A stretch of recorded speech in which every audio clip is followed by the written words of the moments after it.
श्री शिवाय नमस्तुभ्यम। हर हर महादेव। ओम पार्वती पतये नमः।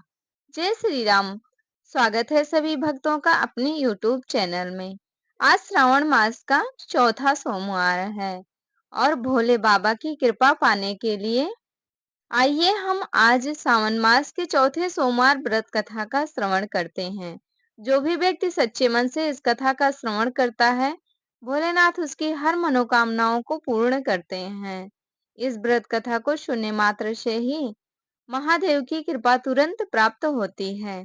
तो वीडियो को बिना स्किप किए हुए वीडियो पूरी लास्ट तक देखना, इस कथा को लास्ट तक सुनना, तभी आप लोगों को संपूर्ण लाभ भी प्राप्त होगा।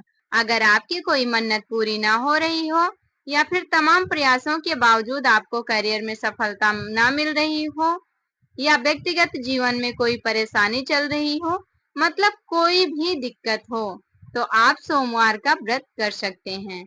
सोमवार का व्रत करके व्रत कथा का पाठ करें, इससे आपकी मनोकामना अवश्य ही पूरी होगी। मान्यता है कि सावन सोमवार के दिन अगर व्रत रखकर इस कथा का पाठ किया जाए तो भक्तों को मनचाही मुरादें पूरी हो जाती हैं। तो आइए सोमवार व्रत कथा का श्रवण करते हैं। उससे पहले आप लोग वीडियो को लाइक कर दें, चैनल पर नए हो तो सब्सक्राइब कर लें। सबसे पहले हम भगवान शिव माता पार्वती को प्रणाम करते हैं, उन्हें नमस्कार करते हैं। फिर श्रावण सोमवार व्रत कथा का प्रारंभ करते हैं।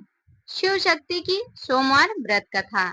श्रावण सोमवार की कथा के अनुसार अमरपुर नगर में एक धनी व्यापारी रहता था। दूर दूर तक उसका व्यापार फैला हुआ था। नगर में उस व्यापारी का सभी लोग मान सम्मान करते थे। इतना सब कुछ होने पर भी वह व्यापारी अंतरात्मा से बहुत दुखी था, क्योंकि उस व्यापारी का कोई पुत्र नहीं था। दिन रात उसे एक ही चिंता सताती रहती थी कि उसकी मृत्यु के बाद उसके इतने बड़े व्यापार और धन संपत्ति को कौन संभालेगा, कौन इस कारोबार का आगे बढ़ाएगा। पुत्र पाने की इच्छा से वह व्यापारी प्रति सोमवार भगवान शिव जी का व्रत किया करता था।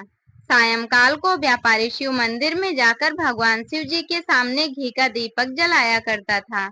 उस व्यापारी की भक्ति देखकर एक दिन पार्वती ने भगवान शिव से कहा, हे प्राणनाथ, आप यह व्यापारी आपका सच्चा भक्त है। कितने दिनों से यह आपका सोमवार का व्रत और पूजन नियमित कर रहा है। भगवान, आप इस व्यापारी की मनोकामना अवश्य पूर्ण करें।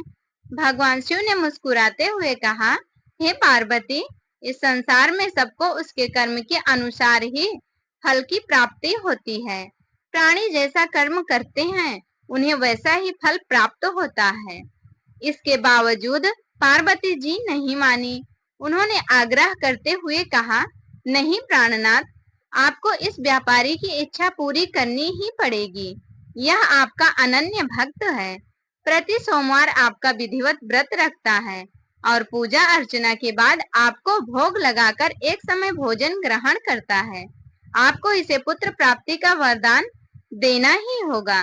पार्वती का इतना आग्रह देखकर भगवान शिव ने कहा, तुम्हारे आग्रह करने पर मैं इस व्यापारी को पुत्र प्राप्ति का वरदान देता हूँ, लेकिन इसका पुत्र 16 वर्ष से अधिक जीवित नहीं रहेगा। उसी रात भगवान शिव ने स्वप्न में उस व्यापारी को दर्शन देकर उसे पुत्र प्राप्ति का वरदान दिए और उसके पुत्र के 16 वर्ष तक जीवित रहने की बात भी बताई। भगवान के वरदान से व्यापारी को खुशी तो हुई, लेकिन पुत्र की अल्पायु की चिंता ने उस खुशी को नष्ट कर दिया। व्यापारी पहले की तरह सोमवार का विधिवत व्रत करता रहा। कुछ महीने पश्चात उसके घर अति सुंदर पुत्र उत्पन्न हुआ। पुत्र जन्म से व्यापारी के घर में खुशियां भर गई। बहुत धूमधाम से पुत्र जन्म का समारोह मनाया गया।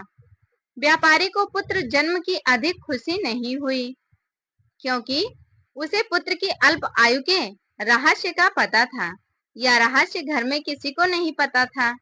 विद्वान ब्राह्मणों ने उस पुत्र का नाम अमर रखा।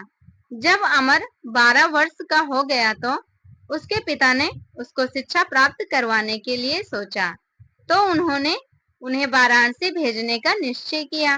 व्यापारी ने अमर के मामा दीपचंद को बुलाया और कहा कि अमर को शिक्षा प्राप्त करने के लिए वाराणसी छोड़ आओ और रास्ते में यज्ञ करते हुए, दान दक्षिणा देते हुए, ब्राह्मणों को भोजन कराते हुए जाना। अमर अपने मामा के साथ शिक्षा प्राप्त करने के लिए चल दिया। रास्ते में जहाँ भी अमर और दीपचंद रात्रि विश्राम के लिए ठहरते, वहीं यज्ञ करते और ब्राह्मणों को भोजन कराते थे। लंबी यात्रा के बाद अमर और दीपचंद एक नगर में पहुंचे। उस नगर के राजा की कन्या के विवाह की खुशी में पूरे नगर को सजाया गया था। निश्चित समय पर बारात आ गई, लेकिन वर का पिता अपने बेटे के एक आंख से काने होने के कारण बहुत चिंतित था। उसे इस बात का भय था, डर था कि राजा को इस बात का पता चलने पर कहीं वह विवाह से इनकार ना कर दें, इससे उसकी बड़ी बदनामी होगी। वर के पिता ने अमर को देखा तो उनके मस्तिष्क में एक विचार आया। उन्होंने सोचा, क्यों न इस लड़के को दूल्हा बनाकर राजकुमारी से विवाह करा दूं और विवाह के बाद इसको बहुत सारा धन देकर विदा कर दूंगा और राजकुमारी को अपने नगर में ले जाऊंगा। वर के पिता ने इस संबंध में अमर और उनके मामा दीपचंद से बात की। दीपचंद ने धन मिलने के लालच में वर के पिता की बात स्वीकार कर ली, मान ली। उसके बाद अमर को दूल्हे के वस्त्र पहनाकर राजकुमारी चंद्रिका से विवाह करा दिया गया और राजा ने अमर को बहुत सा धन देकर विदा कर दिया। अमर जब लौट रहा था तो उससे सच छिपा नहीं। उसने सोचा, यह तो बहुत गलत हो रहा है। तब उसने सोचा कि क्यों ना राजकुमारी की ओढ़नी में लिख दूं। तब उसने राजकुमारी की ओढ़नी पर लिख दिया, राजकुमारी चंद्रिका, तुम्हारा विवाह तो मेरे साथ हुआ है और मैं तो शिक्षा प्राप्त करने वाराणसी जा रहा हूँ। अब तुम्हें जिस नवयुवक के साथ भेजेंगे वह एक आंख से काना है। जब राजकुमारी ने अपनी ओढ़नी पर लिखा हुआ पढ़ा तो उसने काने लड़के के साथ जाने से इनकार कर दिया। राजा ने सब बातें जानकर राजकुमारी को महल में रख लिया और अपनी राजकुमारी को उसके साथ विदा नहीं किया। उधर अमर अपने मामा दीपचंद के साथ वाराणसी पहुंच गया। अमर ने गुरुकुल में पढ़ना शुरू कर दिया। जब अमर की आयु 16 वर्ष की पूरी हुई तो उसने यज्ञ किया। यज्ञ की समाप्ति पर ब्राह्मणों को भोजन कराया और खूब अन्न वस्त्र दान किए। रात को अमर अपने शयन कक्ष में सो गया।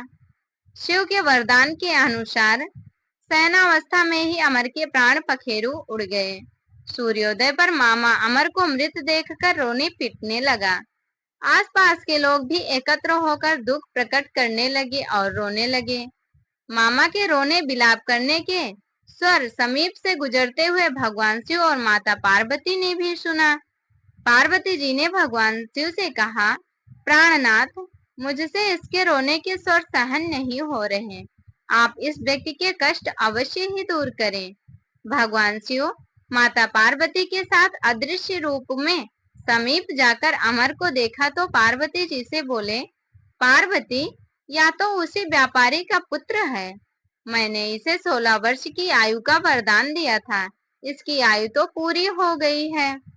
पार्वती जी ने फिर भगवान शिव से निवेदन किया, हे प्राणनाथ, आप इस लड़के को जीवित करें, नहीं तो इसके माता पिता पुत्र की मृत्यु का समाचार सुनकर पुत्र की मृत्यु के कारण रो रो कर अपने भी प्राण त्याग देंगे।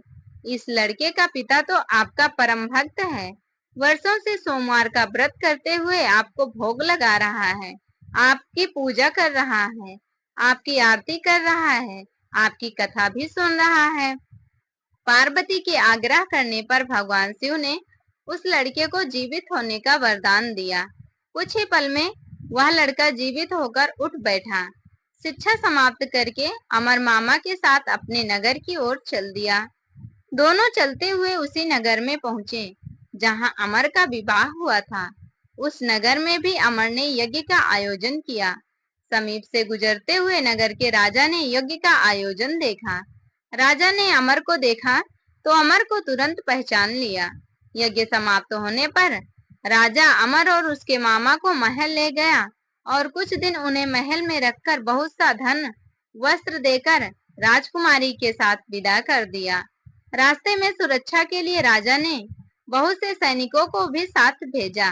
दीपचंद ने नगर में पहुंचते ही एक दूत को घर भेजकर अपने आगमन की सूचना भेजी।